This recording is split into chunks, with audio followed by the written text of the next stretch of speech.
In the previous videos in this series, I discussed one of the dynamics of execution, which was the flow of cases through the process. And I think that's always a good thing to know, because then you can see where bottlenecks show up in processes. And one thing to be aware is that bottlenecks are not a cause, and they are a result of bad process performance. So we have to look for the causes, and one of them can be another aspect of dynamics of execution, and that's the executors in the process.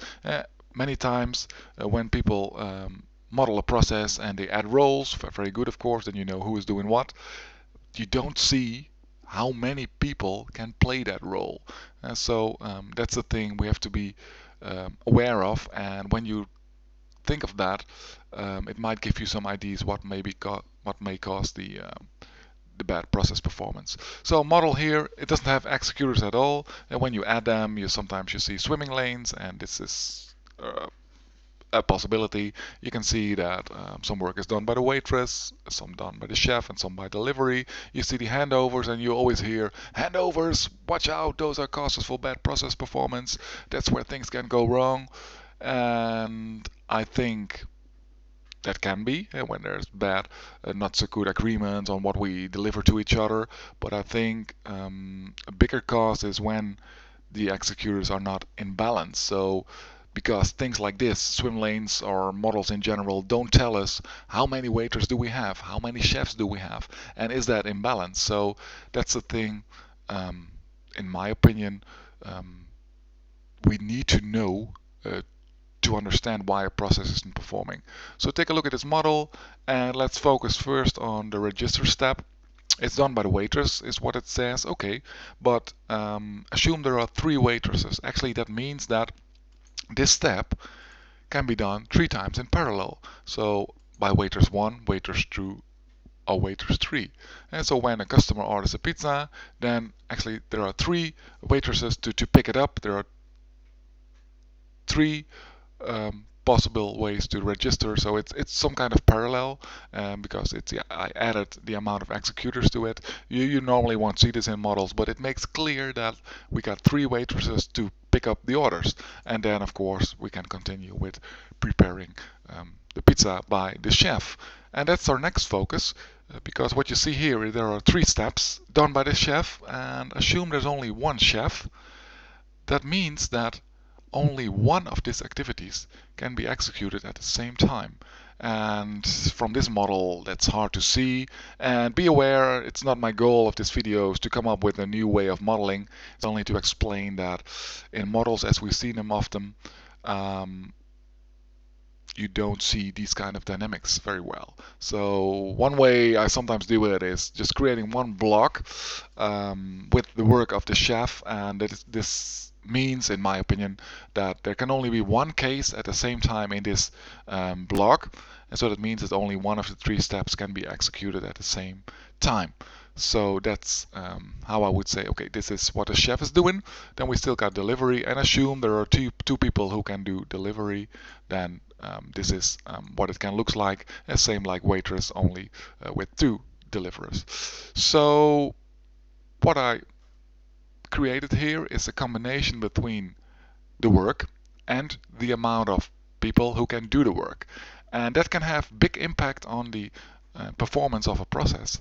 And that's why I always like to add what I call waiting moments, because that's the places where things can get stuck. For example, assume that at this moment the chef is working on a case, and he's preparing the pizza for that case, but the waitresses are also working, and they keep on registering orders.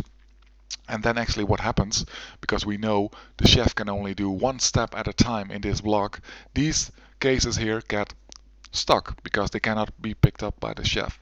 So that's what I call waiting moments, and I always like to make them explicit in the model, like you see here. What you see here is that you can have waiting moments on different places in the workflow. So here they can all get stuck between all the steps of the chef. They can get stuck because the chef cannot pick up 2 at once. And if you got more cases than delivery people, they can also get stuck here. And this gets interesting when you combine it with the flow of cases. So here we go, a lot of new orders coming in. And to be honest, this is also a waiting moment because, yeah, people can call, and when there are not enough waitresses, they cannot pick up the phone. So that's a waiting moment too. So, but assume now waitresses are picking the orders up and they're doing the register step, and it means they can continue with it and they're done and they can pick up new ones. And so the work of the waitresses continues. New work's coming in. So this is just what happens. And assume we got this status at this moment, 3 cases waiting to be picked up by the chef, and we know that the chef can only pick up one. So here's he going, and he's preparing one pizza for this case. That means that these are waiting to be picked up. So now you see a little bit imbalance, and also you see the reason why bottlenecks can appear. So it's because of the imbalance between the amount of waitresses and the chef. The chef is just working on it while the waitresses are continuing, and cases keep on piling up here. So the chef is doing his work. So within the little workflow of the chef itself, cases can also stop. For example, he says, okay, well, wait a moment, I'll pack this one later. Then he picks up a new one. So he's preparing a pizza for this case, and the other one is waiting to be packed. So even within the work of the chef, you can see waiting moments. So that's why I always like to make them explicit.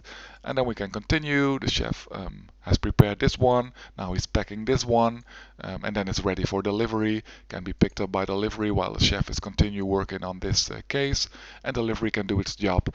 And you also see now that there's an imbalance because delivery doesn't get enough cases to deliver. So this model shows that because of the amount of executors that are in balance, yeah, you can get troubles in the process, and this might need some improvement. But in normal models, well, what's normal? But in models as I see them often, this dynamics, the amount of executors versus the activities, you don't see them. You don't see that very often. So that's a thing to be aware of. So my goal is not to make new models or new ways of modeling, but to make you aware when you model like you would normally do, you don't see these kinds of things, and you might not understand why your process isn't performing. So this was about the dynamics of execution, and then especially on the executor part, and that's yeah, about people. This is an overview I always use to make people aware what makes a process, what do you need to execute a process, and one of them is people. In some processes, information might be supplies, you need a way of working, workflow, but another dynamics of execution, which is hard to express in a model, is the availability of tools, software, machines, those kind of things, and that's can also be a cause of bad process performance, and that's what we're going to discuss in the next video.